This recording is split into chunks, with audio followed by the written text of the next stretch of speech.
Well, there's some new polling information out, basically talking about a special session and redistricting, and looks by a wide margin, Republican voters aren't having any of it. Only 44% of Hoosiers oppose withdrawing the districts, while only 31% support it.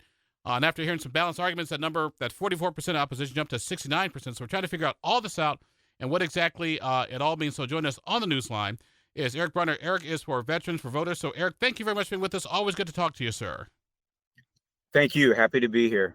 So like I said, you didn't do the poll, but you folks commissioned the poll. What does this poll tell you about sort of this mid-decade redistricting here in Indiana, and not just Indiana, but all over the country that some legislatures are trying to do? Sure.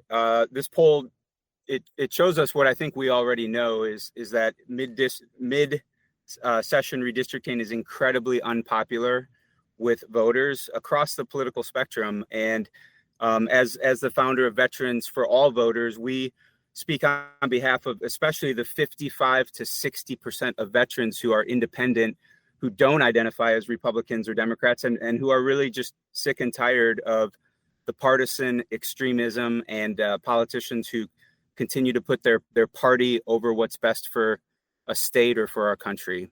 It seems that there's been a lot of pushback and sort of mixed results in this. You know, some states like Indiana, there's pushback from lawmakers, whereas Missouri, where I went to law school, looks like they may rolling to add one congressional district. And then as we got the Supreme Court hearing the redistricting arguments today, of all things, as we record this conversation.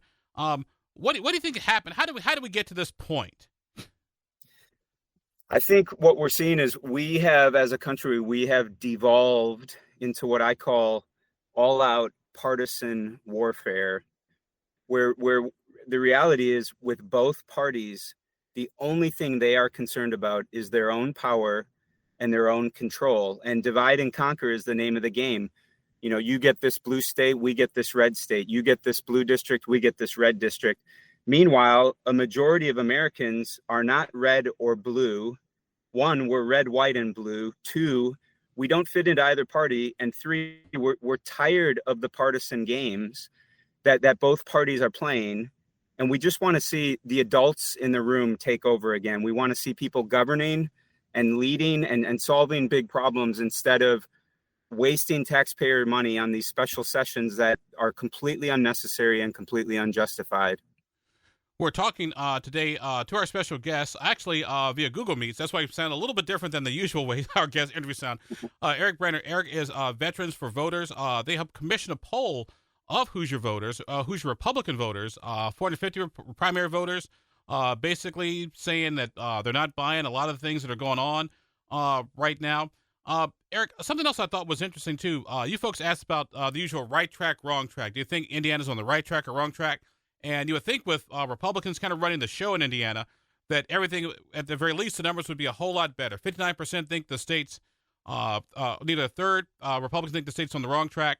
42% think things are going in the wrong direction. Like I said, you think those numbers would be a little bit better. But the country, 33% wrong track. The state of Indiana, 42%. Is it just inflation? Is it is it data centers? Is it what's going on here? Why are people just in sort of this foul mood?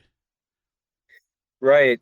I think it's all of the above. I think people are really frustrated that the kitchen table issues that mean the most to every American are not being addressed. Right. We have a government shutdown right now. No one wins with a government shutdown. We waste billions of dollars. These problems, these kitchen table issues that you mentioned, inflation and data centers and healthcare and education, they're not being addressed because both parties prefer to just play political games for their own power and their own control. And no one has the courage to stand up and say enough is enough. We need to do what's right for the American people, whether they're Republicans or Democrats. We need to solve these problems. And no one's, we have a real lack of leadership. A real lack of bipartisan problem solving. So let me ask you this. Do you think this sort of redistricting thing is sort of the shiny object in the room? Like, here, let's talk about redistricting and drawing new maps, even though most people have no idea, where the lines are going to be? Right. Right. No, it has become the shiny object, especially for partisan elites, for political elites. But again, your average American, their major concern is not redistricting. Their major concern is, why are the price of eggs going up, or why am I having a harder and harder time covering my bills each month?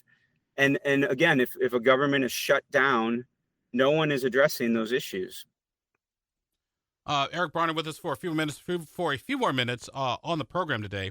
Eric, as we look at this redistricting issue, we've got the Supreme Court basically hearing arguments today about a case in Louisiana to draw an additional African American district. Justices seem skeptical, and no one really predicts what a court is going to do, because I'm the last person, and you're a recovering lawyer too, so we're the last people to ever predict what a court is going to do, much less the U.S.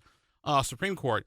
But let me ask you, if this does go through and minority voting is diluted, particularly here in Indianapolis, in the 7th Congressional District, and it's sort of split up into different districts, I would argue, and I'd love to get your thoughts on this, I don't think necessarily this would be a win for Republicans, because what they would probably do is, as I say, kick over the hornet's nest, unleash the Kraken, or in plain English, piss a bunch of people off that probably wouldn't come out and vote in a midterm election, that probably would, and be careful what you wish for, because you just might get it.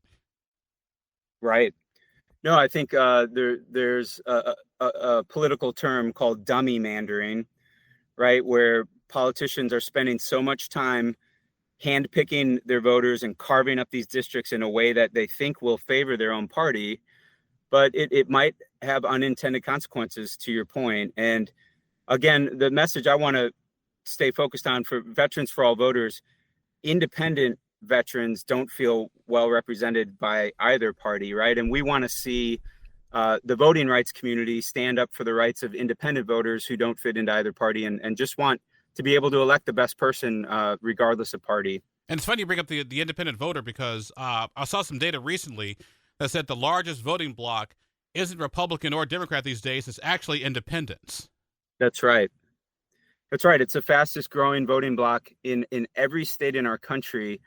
I've seen reports that about 10,000 people each day are leaving the Democrat or Republican Party when you combine those numbers.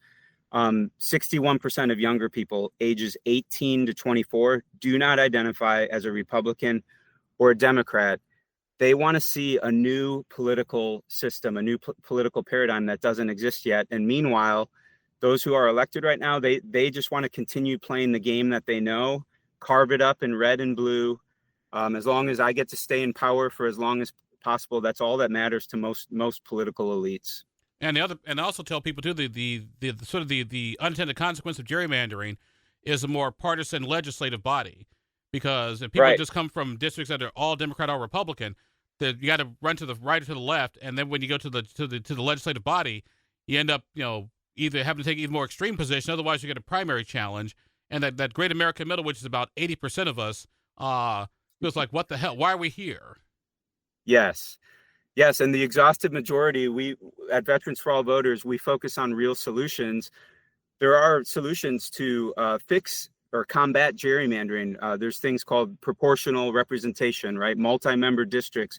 We could have fully open and unified primary elections like Alaska did, like Louisiana had up until last year, when their governor decided to make things more partisan and more extreme. So the disconnect here is that political elites are moving in a more hyper-partisan direction. Meanwhile, your average American voter, your average veteran, is less partisan than ever, and we want a system that reflects our values, not the partisan games that we continue to see over and over again. All right, we're Eric Bronner, Veterans for Voters. So the folks behind a new poll showing people are not happy with the redistricting or proposed redistricting. So, Eric, sir, thank you very much for being with us. Always good to talk to you, and anchors away or land ho, whatever it is you Navy people say. All right, thank you very much.